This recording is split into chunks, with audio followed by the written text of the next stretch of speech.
I do want to talk about the week ahead column, which appears every Monday at the Center Square. We're now, a day plus into that.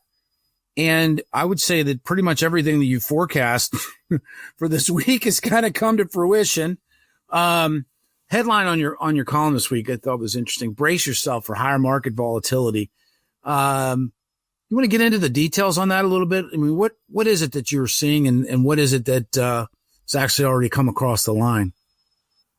To be honest, right now, everything's still okay, right? Things are moving, and when I say okay, I'm talking about market volatility. I think people are kind of everybody's kind of calming down a little bit. But there's some big data coming out, right? So first you got corporate earnings this week.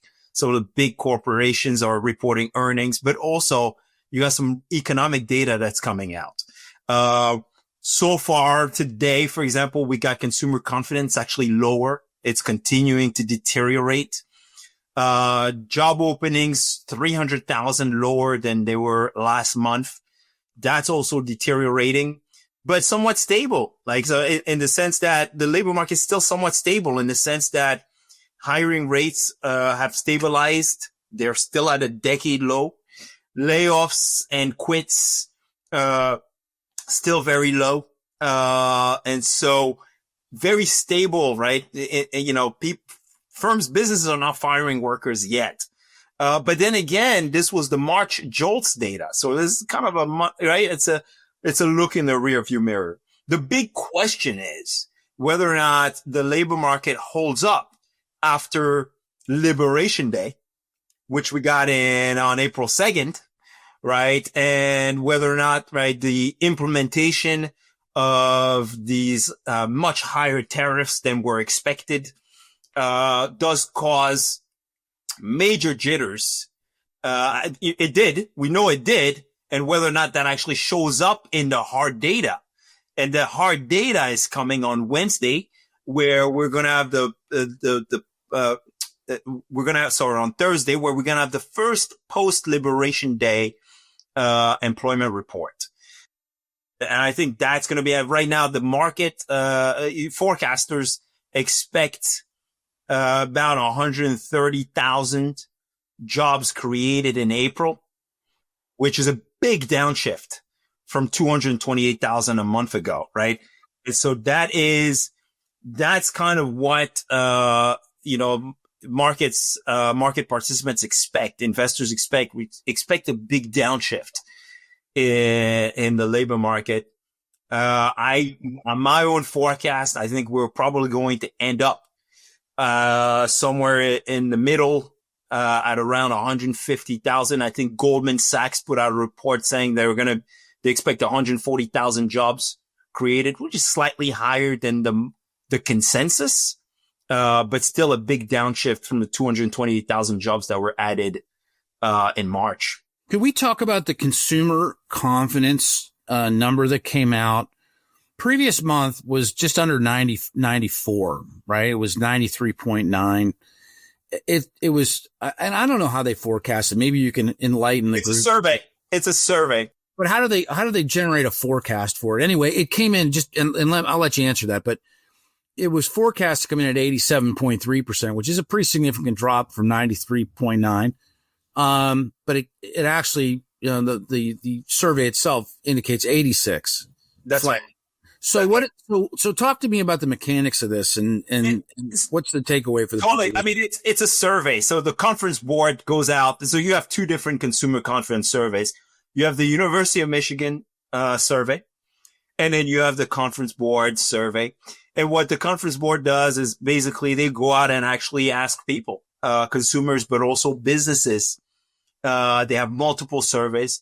And in the consumer confidence survey, they look at, they ask questions about consumers, about, their, expectations about where prices are going to be, their expectations about the labor market, right?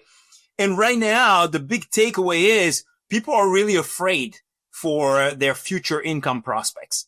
They're very afraid that the labor market is downshifting a lot and that potentially they could suffer some income loss in the future. And you're seeing that, You're really seeing that this big in the savings rate. We're going to get the personal consumption expenditures data on tomorrow. Yes, let's talk about that. PCE comes out tomorrow. Core PCE comes out tomorrow.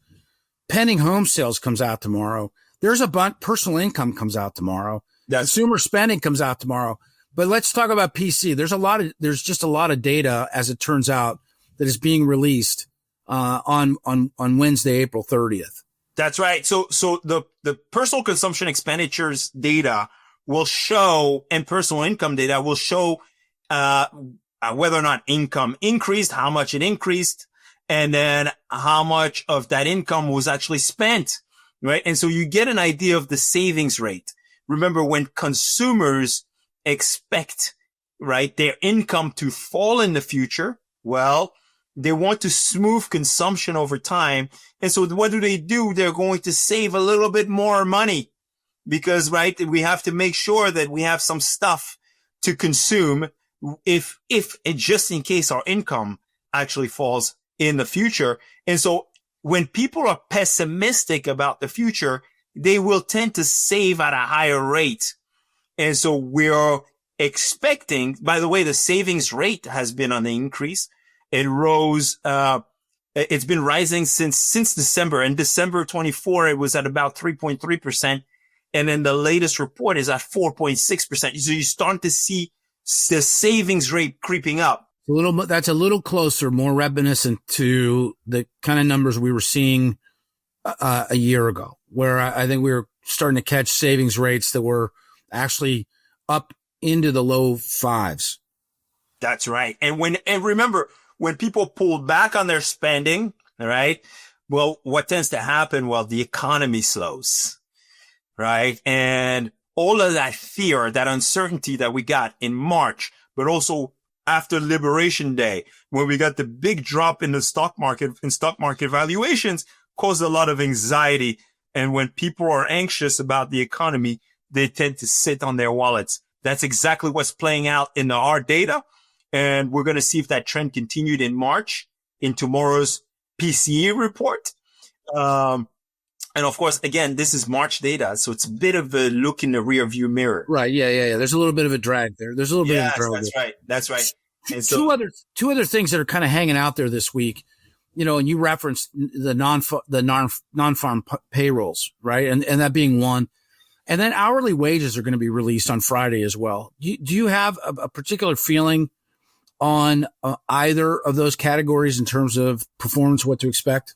Well, yeah, I mean, if demand for labor is slowing really fast, without an equal or higher increase, decrease, in the supply of labor, people wanting to work, you would expect wage growth to continue to ease, right? Wage growth cooling, moving lower. The consensus forecast is for wage growth to stay around where it's at right now. At 0.3% on the month and 3.9% on a year over year basis.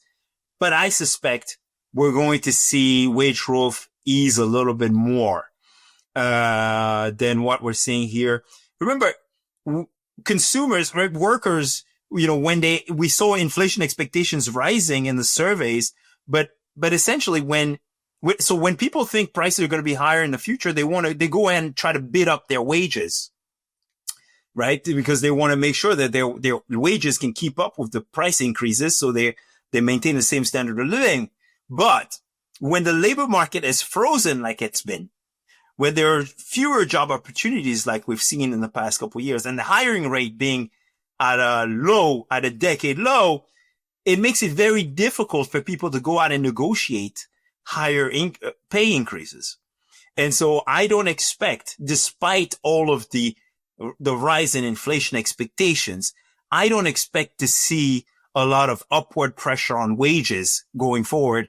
I expect the opposite. I expect to see that as the savings rate goes up, consumers pull back, growth slows, businesses will also slow down, right? And especially if they feel the squeeze, right? With tariffs raising their costs and their profit margins falling, it's potentially businesses pull back, and you see wage growth easing. You see potentially even layoffs start to increase. We haven't seen that yet. No. Thank God. We haven't. Not in the private sector. I mean, the public sector, is obviously the Doge initiative is working to create a more efficient federal government, but we have not really seen it manifest itself in any meaningful way yet in the private sector. Yeah, the private sector is holding on. I think the anxiety maybe that was caused by the labor shortages that we had in the past few years is causing a lot of businesses to kind of hoard labor. They wait, they keep their workers, they wait to see what happens next. Now, if conditions deteriorate rapidly, then that's when you could expect to see kind of a small uptick in layoffs. For now, things are good, and hopefully things will remain where they are and will not deteriorate further. Yeah. Well, fingers crossed. I mean, let's call it to an end there. I appreciate that. There's a lot to go through. Some weeks are busy. Some weeks are busier. This was a busier week. And I tell you, thanks for putting a bow on it for us.